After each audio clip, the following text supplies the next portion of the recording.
Hello student, कैसे हो आप। राहुल कॉमर्स एजुकेशन में आपका स्वागत है। कल हमने डेब्ट इक्विटी रेशो के फॉर्मूले के बारे में पढ़ा। आज हम उसके सॉल्यूशन को समझना है एक एग्जाम्पल के through.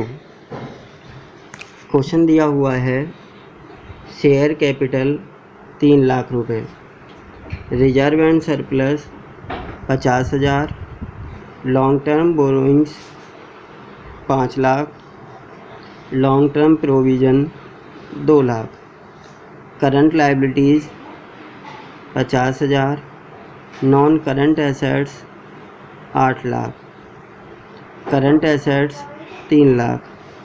Hindi medium English medium वाले को शायद समझने में प्रॉब्लम ना हो, क्योंकि हम mostly numerical question English medium में ही करते हैं।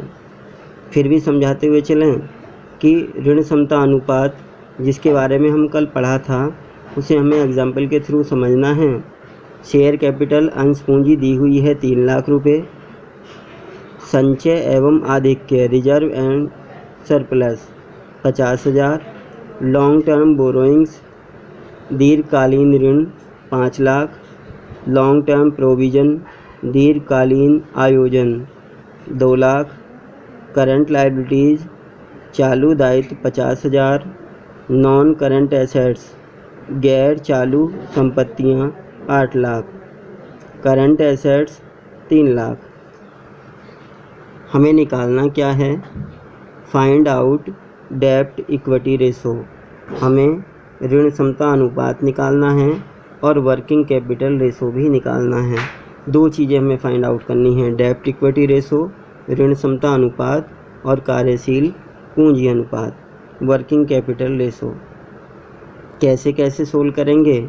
फॉर्मूला हमारे पास है, पहले फॉर्मूले को देखते हैं और उसके बाद फिर देखना है कि कैसे हम इसे वैल्यू पुट करें। हमारा फॉर्मूला है डेब्ट equity ratio is equal to long term debts upon share holder fund. Long term debts दीर्घकालीन ऋण, शेयर होल्डर फंड कुल कोष की मात्रा, कितना कोष हमारे पास है। इसके बारे में हम कल भी डिस्कस कर चुके थे कि लॉन्ग टर्म डेब्ट्स में हम किसको शामिल करते हैं। तो आपने कहा था लॉन्ग टर्म में एक तो लॉन्ग टर्म बोरोइंग जो लंबे समय के लिए ऋण लिया जाता है, और लॉन्ग टर्म प्रोविज़न जो दीर्घकालीन आयोजन हैं, उन्हें भी हम शामिल करते हैं। जैसा कि हमारे यहाँ पर लिखा हुआ है long term debts, long terms means दीर्घकालीन, लंबे समय के लिए, लॉन्ग पीरियड के लिए। जो लोन हम लॉन्ग पीरियड के लिए लेते हैं, जिसका पेमेंट हमें 10 साल बाद, 5 साल बाद, ऐसे टाइम पीरियड पर करना होता है, उसे हम लॉन्ग टर्म डेब्ट्स के नाम से जानते हैं। और इसमें हम 2 चीज़ों को शामिल करते हैं।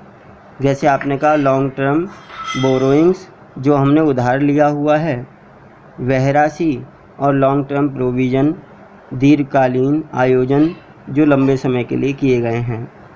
हम अपने क्वेश्चन की तरफ देखें तो हमारे पास वैल्यू लिखी हुई है long term borrowings. Long term borrowings कितना? 5 लाख रुपए। दूसरा long term provision, long term provision भी हमें दिया हुआ है 2 लाख रुपए। दोनों वैल्यू हमें मिली हुई हैं, तो हमने पहले लिखा है 5 लाख प्लस 2 लाख, और दोनों वैल्यू क्लियर होकर हमारे पास आई हैं 7 लाख रुपए की। इस प्रकार लॉन्ग टर्म डेब्ट्स वैल्यू हमारे पास 7 लाख रुपए की है। अब बात आती है हमारे इस अपने फॉर्मूले के दूसरे पार्ट की कि शेयर होल्डर फंड हम कैसे फाइंड आउट करेंगे। शेयर होल्डर फंड के लिए हमारे पास फॉर्मूला है share capital plus reserve and surplus. Share capital और रिजर्व एंड सरप्लस। अब बात आती है कि शेयर कैपिटल हमारे पास कितनी है। तो हमारे पास लिखा हुआ है कि शेयर कैपिटल 3 लाख रुपए की है, और रिजर्व एंड सरप्लस कितने का है? तो आपने कहा 50,000 का। जब दोनों वैल्यू को हम प्लस कर लेंगे तब हमारे पास टोटल वैल्यू आ जाएगी 3,50,000, और हम उस वैल्यू को पुट करेंगे शेयर होल्डर फंड में।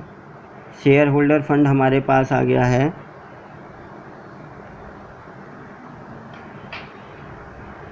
3 लाख रुपए शेयर कैपिटल के, 50,000 रिजर्व एंड सरप्लस के और 3,50,000 रुपये की वैल्यू आई है। अब जो वैल्यू हमारे पास हैं 7 लाख रुपए की वैल्यू हमारे पास है long term long term debts, और 3.5 लाख रुपए 3,50,000 रुपये की जो वैल्यू हमारी है वो शेयर होल्डर फंड की है। हम उसे वैल्यू को अपने में पुट करना है कि सबसे पहले लिखा long term debts 7 lakh upon में 3,50,000 रुपये शेयर होल्डर फंड के, और इस प्रकार हमारी एक वैल्यू आ गई है 2:1, और यह हमारे आंसर किसका हुआ है, डेब्ट इक्विटी रेशो 2:1। अब सेकंड पार्ट हमें पढ़ना है working capital ratio. Working capital ratio हमें फाइंड आउट करना है। वर्किंग कैपिटल रेशो, जैसा कि हम रेशो एनालिसिस में पढ़ चुके हैं कि करंट रेशो को वर्किंग कैपिटल रेशो के नाम से जाना जाता है। Working capital ratio equal to हम कहते हैं करंट रेशो। जब हम चालू अनुपात निकालते हैं उसे ही हम कार्यशील पूंजी अनुपात कहते हैं, और इसका फॉर्मूला हमने पहले पढ़ा हुआ है कि current ratio equal to CA/CL, current assets upon current liabilities, चालू संपत्ति अपॉन में चालू दायित्व। अब कितनी वैल्यू हमारे पास करंट एसेट्स की हैं और करंट लायबिलिटीज़ कितना है वो भी हमें समझना है। अपने क्वेश्चन की तरफ चलते हैं। करंट एसेट्स जैसा कि हमारे पास लिखा हुआ है 3 लाख रुपए की, करंट लायबिलिटीज़ 50,000, दोनों ही वैल्यू हमें मिली हुई हैं। हम 3 लाख रुपए की वैल्यू को 50,000 रुपये की वैल्यू से डिवाइड करेंगे।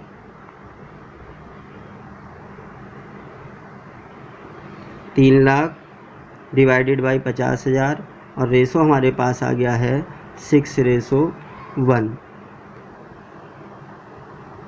शायद आपको यह सॉल्यूशन समझ में आ गया होगा कि डेब्ट इक्विटी रेशो को हम कैसे निकालेंगे और कैसे हम वर्किंग कैपिटल रेशो को फाइंड आउट करेंगे।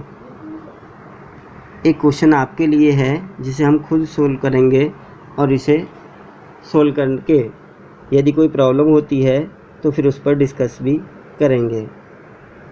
क्वेश्चन है कैलकुलेट डेब्ट इक्विटी रेशो।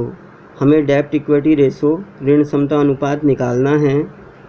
हमारे पास है total assets 3,30,000, total outsider liabilities 2,50,000, current liabilities 80,000। Formula आपके पास है, सॉल्यूशन आपके पास है, और हमें उसी की हेल्प लेते हुए इस क्वेश्चन को हल करना है।